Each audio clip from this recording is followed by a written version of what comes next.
Hello दोस्तों, Dalip Hindi shorthand classes में आपका हार्दिक स्वागत है।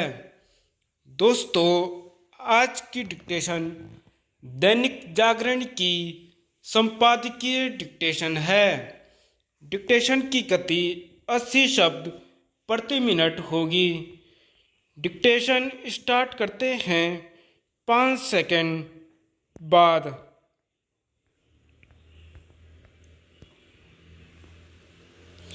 न्याय में तकनीक का प्रयोग। यह अच्छा हुआ कि सुप्रीम कोर्ट ने उच्च न्यायालयों और न्यायाधिकरणों में वर्चुअल यानी आभासी सुनवाई बंद होने का संज्ञान लिया। उसने सभी उच्च न्यायालयों के साथ राष्ट्रीय कंपनी कानून न्यायाधिकरण, राष्ट्रीय कंपनी कानून अपीलीय न्यायाधिकरण और राष्ट्रीय हरित न्यायाधिकरण को भी नोटिस जारी कर उनके रजिस्ट्रारों से पूछा है कि क्या वर्चुअल सुनवाई समाप्त कर दी गई है। इन सभी से यह बताने को भी कहा गया है कि यदि वर्चुअल सुनवाई बंद हो गई है तो उसके कारण क्या हैं।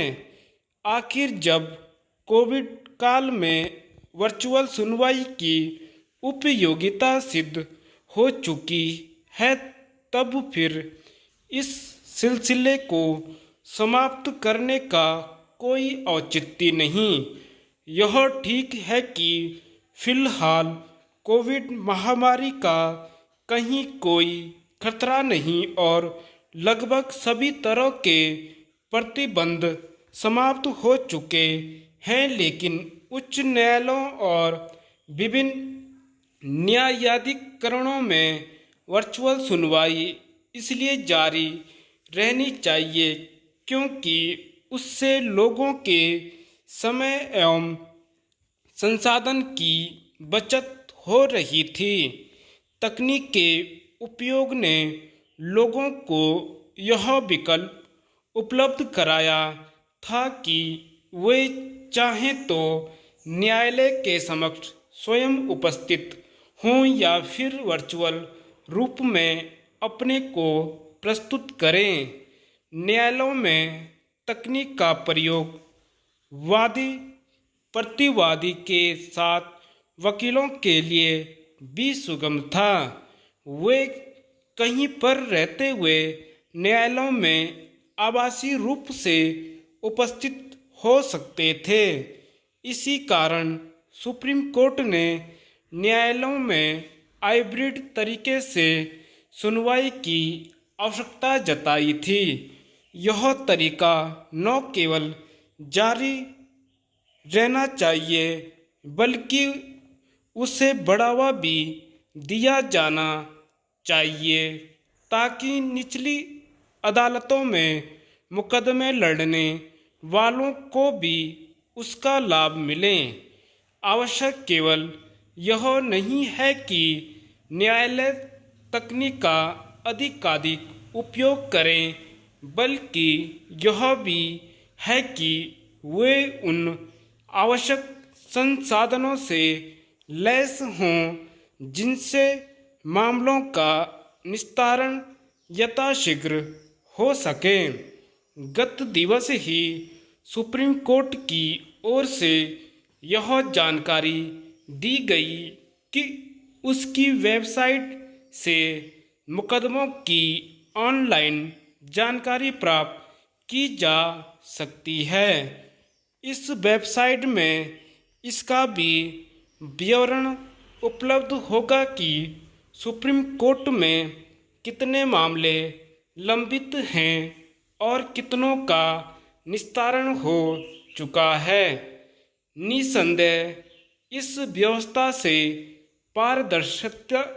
पारदर्शिता की ओर एक कदम आगे बढ़ाया गया है, लेकिन केवल इतना ही पर्याप्त नहीं बात तब बनेगी जब तारीख पर तारीख का सिलसिला बंद होगा और लोगों को समय पर न्याय मिलेगा। इसके लिए निचली अदालतों से लेकर उच्चतर अदालतों में न्यायाधीशों की संख्या तो बढ़ानी ही होगी, उन कारणों का निवारण भी करना होगा जिनके चलते मामले लंबे खींचते रहते हैं। इस तथ्य की अनदेखी नहीं की जानी चाहिए कि निचली अदालतों से लेकर सुप्रीम कोर्ट में लंबित मामलों की संख्या 4 करोड़ के आंकड़े को पार कर गई है। यह निराशाजनक स्थिति है। इससे देश को उबारना ही होगा।